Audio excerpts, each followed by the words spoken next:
Hello fellow YouTubers, how's the community doing this midweek? Welcome to YouTube Gaming Community number 110.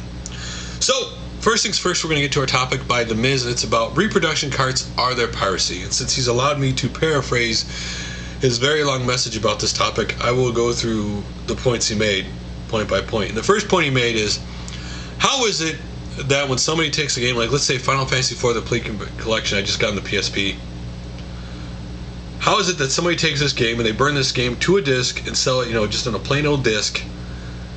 They're considered scum, it's piracy, but if someone takes the same game, originally Final Fantasy II on the Super Nintendo, and they put it on a reproduction cart and they re-release it, they're not considered scum, like the people who do reproduction, like people who do just burn it and sell it. And truthfully, they are, in a sense, the same. Legally, they're the same. Legally, they are pirating something they don't own because they're making a profit off somebody else's work and they don't have authorization, technically, to sell it or to remake it. Now, let's flip this around. The reason why you've never seen, most cases, Nintendo or any of these big companies go after people who make reproduction carts is because it would cost them more to send their legal team after that person than they'd ever get back in a court settlement. Especially if they had appeals and all that stuff going. The truth is, most people who make reproduction carts maybe sell, what, several hundred if you're lucky? Not really enough money for Nintendo or any of these other companies to care about it. Because, like this game of Square Enix makes more money re-releasing this game than a person will ever make with a reproduction cart. It'll not affect Square Enix's business of this game whatsoever. Now let's take the other hand of this, the bad publicity part of this aspect, because video game publishers and developers don't want bad publicity. Listen, let's say Joe Smo, one of the points he makes is, wouldn't the person who bought this game, couldn't they be subject to legal $250,000 legal fine and jail time for buying it?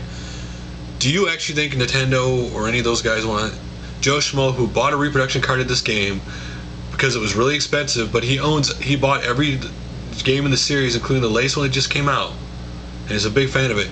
Do you think they want that kind of publicity? It's not worth it to go after that person or the people who made the reproduction cart. Do I think it's... I think it's cool that reproduction carts are out there, especially if it's a game that costs several $1,000s and you could buy it for $20 and because you want to play it on the system it was originally released on, the NES, Super Nintendo, whatever. To me, that's really cool. But technically, and there have been cases when reproduction carts where the guys who made the original game see that these people took maybe a current gen game and made it into a NES game, and they'll say, hey, cool, it's cool that you did that. You took our game and you've somehow made it a 8-bit game. I mean, there are cases of that. But most of the time, they don't own the rights to the game, so technically they could be legal to a lawsuit. Now, he also brings up ROMs in here, and ROMs and MAME together. The reason why you've never seen those guys get going after is because there's an unwritten rule, basically between the people who make video games and MAME and ROMs, is since they're released for free, and they're usually just fans of the series, and the people who actually, on their PC are playing those games for free are never going to buy those games anyway. They just kind of turn the other cheek. Most people who play those ROMs that I've talked to in public are guys, I used to have an N64 and I downloaded the MAME and ROM and I just wanted to, relive that game, and I played it for one afternoon and then I was like, that's cool, I relived it and I'm done. Whenever once in a while when I want to go back to that game, I can. I don't want to own the system and have to buy all those games and have all that storage. But unless they're authorized from the developer in one way or another, they are technically illegal. So, how do you feel about reproduction carts? Do you think reproduction carts are piracy? And the last point he made that I'm going to talk about totally is he brings up the point of, how can something that's a reproduction be collectible? If it's illegal, how could it be collectible? How could it be going up in value? If it's illegal and it's a reproduction. Well, I consider reproduction cards kind of like comic books, right? You have your first, your second, your third print run in comic books, and the first print run is always worth more, and each print run after that is worth less. So to me, a reproduction card is worth less than the original game. But the more you tell people they're not supposed to collect or buy something, the more they will, and that's what drives up the price of things. That if there's a limited quantity and there's a big begging out there for a really rare game and everybody wants to own it but they can't because it's expensive, then of course the value will go up. It's always, that's the point of, you know, economics, supply and demand. If more people want a game than there are copies of it, the price is going to go up. And that's what happens with some of these reproduction. But tell me in the comments below what you think about reproduction cards in general. Do you think they're piracy, not piracy? How do you feel about them? And I will definitely read some of those next video. So, YouTube gaming community number 109. I talked again a little bit more about copyright and IGN. And I'm not going to get into all the comments, because again, there were more comments about, you know, bashing IGN, and some people had also who got copyrighted against. And some people brought up a point I had totally forgotten about, was it was a couple years ago. It happened when Games31 and a couple other people in the community, where IGN actually took their video, chopped it up, put it in one of their own videos, and passed it off as their own. Now eventually this was taken care of between IGN and these people, but they did do that in the past. I had forgotten all about that. But the one comment I'm going to read about is Retro Roadshow to explain to people about games and copyright here. And it is, do not use cinematics or music that you haven't composed yourself, even if it's part of a review. The reason IGN and others lay claim to these things is because they pay the publishing company for a limited or blanket license of an IP. Of course, any reviewer can do this, but it'll cost money. If you want to remain in the realm of fair use, which US copyright law states covers all medium forms in the known universe, you have to use content that is variable and not used as a derivative work. This isn't saying that IGN isn't abusing the hell out of this, but there are ways to ensure your dispute holds true. A. 7 seconds is the statutory limit on sampling in the US.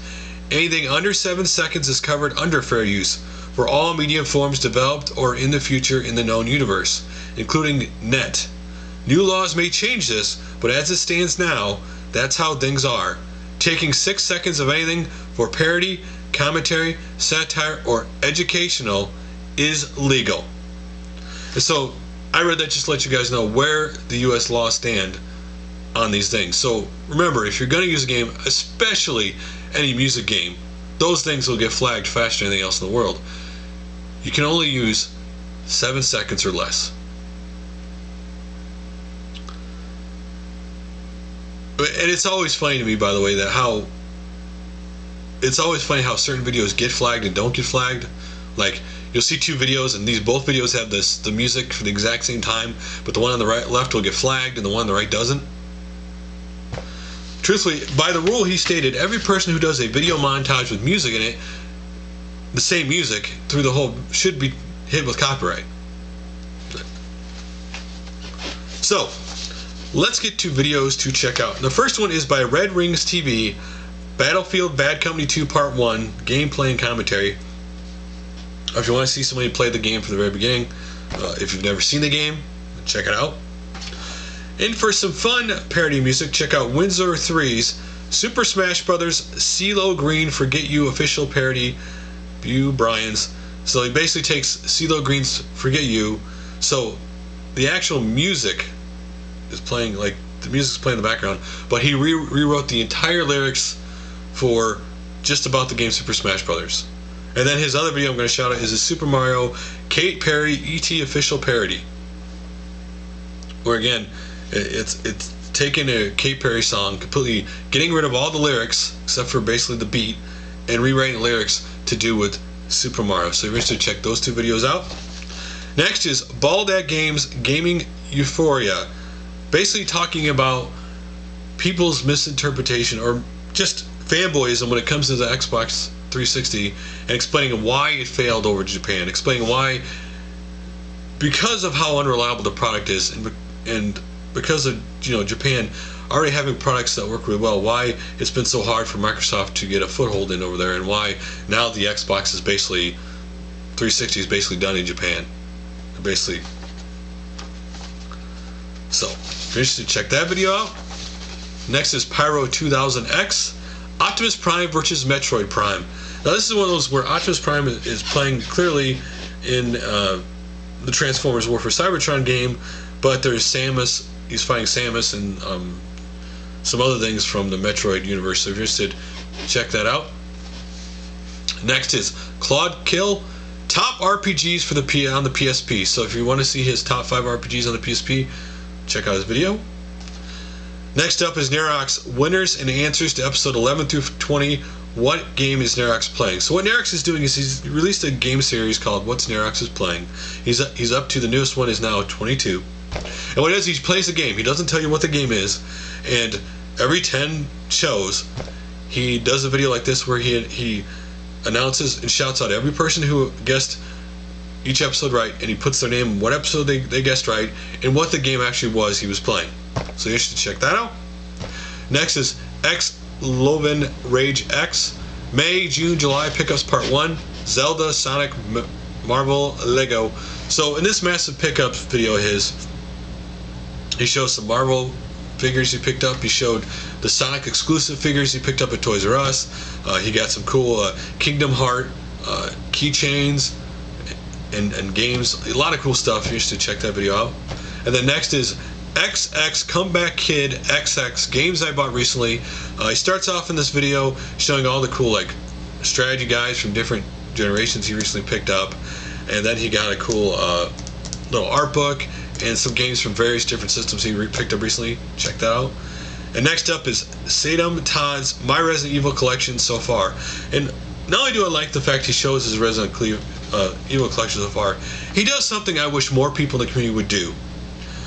He watched somebody else in the community sparked his idea from their channel, watching their videos on their channel, and he shouted the person out because they sparked this idea from watching them. And a lot of people in the community get an idea from watching somebody else's video and don't give that person credit because that person inspired them in some way with their topic. And so I wish more people would do that.